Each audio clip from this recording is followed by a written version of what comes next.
Usare la propria vita nelle mani, usare le proprie capacità da soli, contro il nemico. Era come nei tornei del Medioevo. L'unico momento della guerra moderna in cui l'uomo abbia visto il suo avversario e lo abbia affrontato in un combattimento mortale. Essere soli. L'unico ambito dove ancora esistesse la cavalleria e l'onore. Se vincevi, era grazie al tuo coraggio e alla tua abilità. Se perdevi, era perché avevi affrontato un uomo migliore di te. Oggi vogliamo rievocare le vicende dell'aviazione e dei suoi primordi, i personaggi, i luoghi, i monumenti. Perché il silenzio della dimenticanza non tarpi le ali della memoria. Sì, perché qui, a Quinto di Treviso, la memoria ha le ali. In questa nuova puntata di Itinerari Turistici parleremo sì della Grande Guerra, ma anche dell'importanza che ha avuto la donna in questo conflitto. Ne parliamo con il sindaco di Quinto di Treviso, Stefania Sartori. Buongiorno Stefania. Buongiorno Ida, bentornata a Quinto. Grazie. Buongiorno a tutti. Ci troviamo di fronte a un monumento che ci parla sì della Grande Guerra, ma anche di donne come le vediamo raffigurate. Infatti, pochi conoscono la storia di questo monumento e pochi sanno che quelle due donne rappresentano una moglie e una madre che stanno piangendo per la perdita del loro figlio e del loro sposo durante la guerra e del ruolo importante della donna che già a quell'epoca era sentito, perché hanno vissuto, oltre al dolore, il distacco dai parenti, hanno vissuto un periodo duro per il lavoro che dovevano fare al posto degli uomini che erano stati richiamati in guerra. Un monumento dedicato anche ai caduti in guerra di Quinto di Treviso, che sono ben 92 più 1. Un nome illustre, sindaco. Un nome è quello di Francesco Baracca, che tutti conoscono, ma non sanno che la sua ultima missione, lui è partito da qua, proprio da Quinto, nella frazione di San Bernardino, e purtroppo poi deceduto. Una bella storia da raccontare per l'uomo e per il soldato, insieme al dottor Marangon, un grande storico del nostro territorio.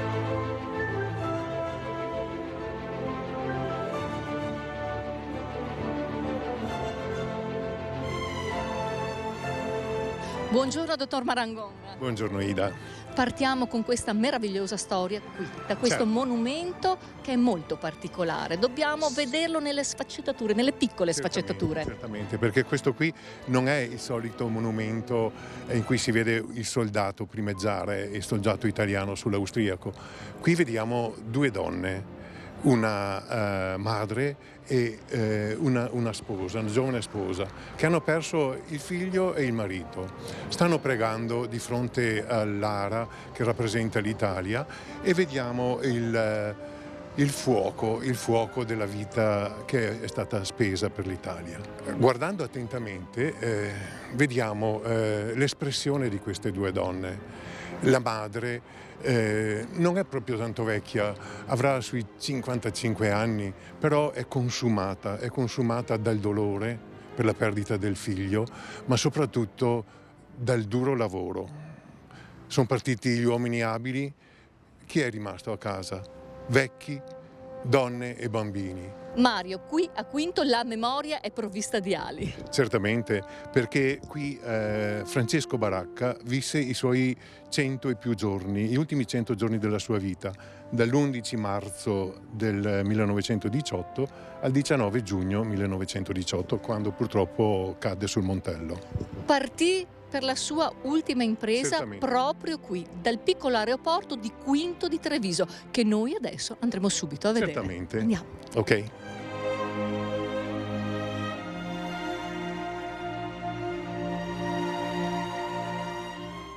Qui, in questi posti visse e operò Francesco Baracca, Mario. Noi adesso piano piano ci stiamo portando proprio vicino al cippo a lui dedicato, sì, perché qui sorgeva il suo campo di volo.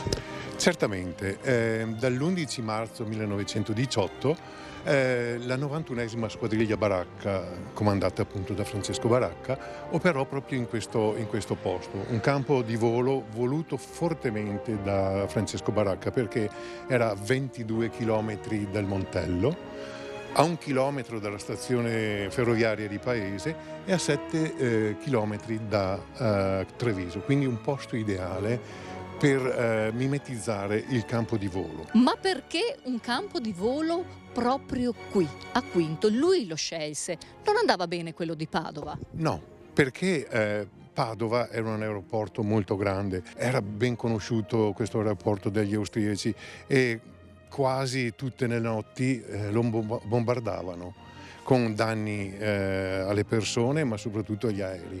Ecco che allora lui scelse proprio questo aeroporto, ben mimetizzato. Qui c'erano grandi siepi. Piano piano camminando, Mario, siamo arrivati al cippo, eretto dal 51esimo stormo nel 1980, Certamente. proprio a Francesco Baracca. È stato il comandante di allora GB Ferrari che volle questo ala di aereo appunto a significare il posto dove insisteva l'aeroporto della 91esima squadriglia Baracca. Il giovane asso degli assi, pensiamo che è morto a soli 30 anni. Era un vero e proprio incubo per gli austriaci, un incubo da eliminare in cielo o in terra. Cosa succedeva a Padova? Quasi quotidianamente di notte i bombardieri austriaci venivano a Padova e bombardavano l'aeroporto, con grave danno sia a persone ma soprattutto agli aerei. Ma cosa aveva di diverso Francesco Baracca? Beh, Francesco Baracca era l'eroe dei cieli. Quando lui volteggiava in combattimento tutti si fermavano, anche i soldati stessi stavano a testa in su a vedere questi duellanti.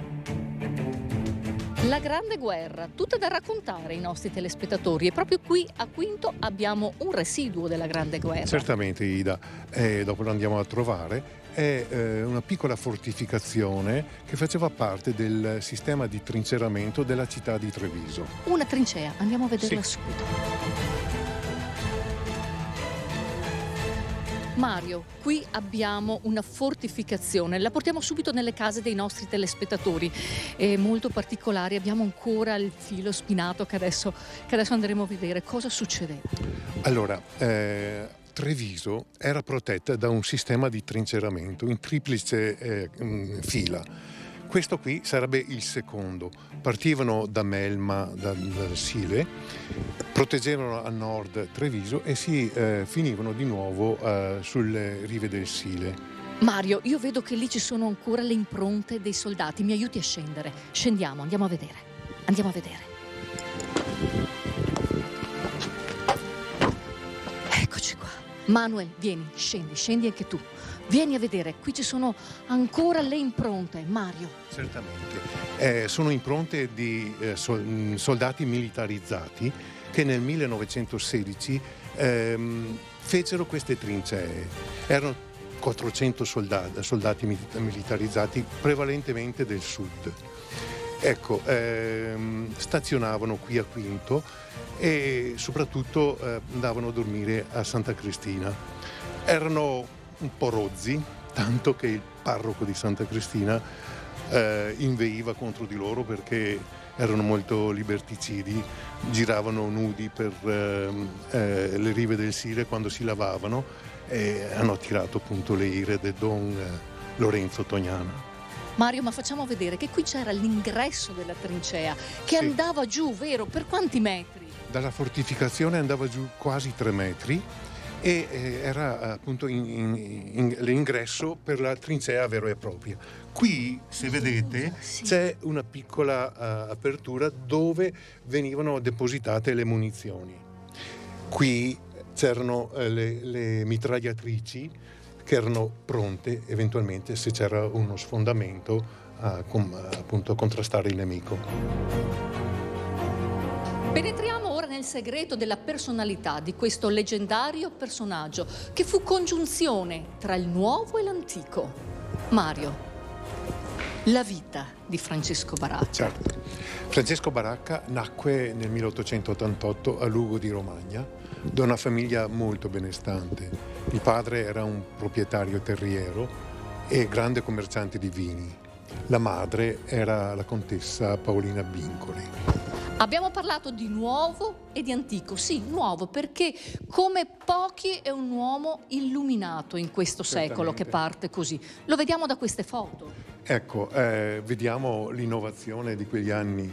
Veniamo dalla rivoluzione industriale dell'Ottocento, ecco quindi le macchine. Appassionato di cose nuove, appassionato quindi di motori, della motocicletta, poi anche delle autovetture e dopo vediamo anche degli aerei, però anche dell'antico. Vediamo la sua grande passione, quella dei cavalli. Sempre lui aveva un cavallo con sé, anche qui a Quinto di Treviso.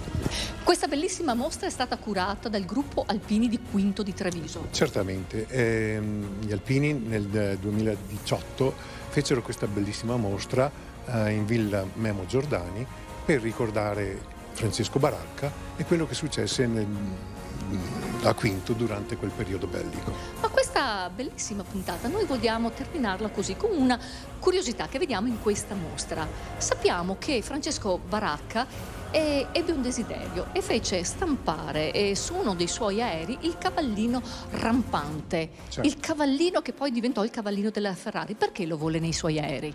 Era il simbolo del Piemonte Reale Cavalleria. E la coda era per? Era per giù. La coda era per giù. Poi nel 1923, dopo la morte di Francesco Baracca, successe un fatto che non si può dire casuale. La mamma, la contessa Paolina, incontrò Enzo Ferrari. Enzo Ferrari. E gli disse, Enzo, perché non metti il cavallino di mio figlio come stemma sulle tue macchine? Vedrai che ti porterà fortuna. Ed Enzo Ferrari cosa fece? Non subito, ma poi quando ebbe la sua scuderia mise il cavallino rampante sulla sua vettura, però con la coda in su e col colore giallo della città di Modena. Lasciamo Quinto di Treviso e Francesco Baracca, qui dove la memoria è provvista di ali. Grazie gentili telespettatori di essere sempre così numerosi in nostra compagnia. Io vi do appuntamento alla prossima puntata di Itinerari Turistici e vi ricordo, se volete rivedere le nostre puntate potete farlo sul nostro sito www.medianordest.it nella sezione Produzioni. Grazie e buona serata. Naturalmente io vi aspetto alla prossima puntata.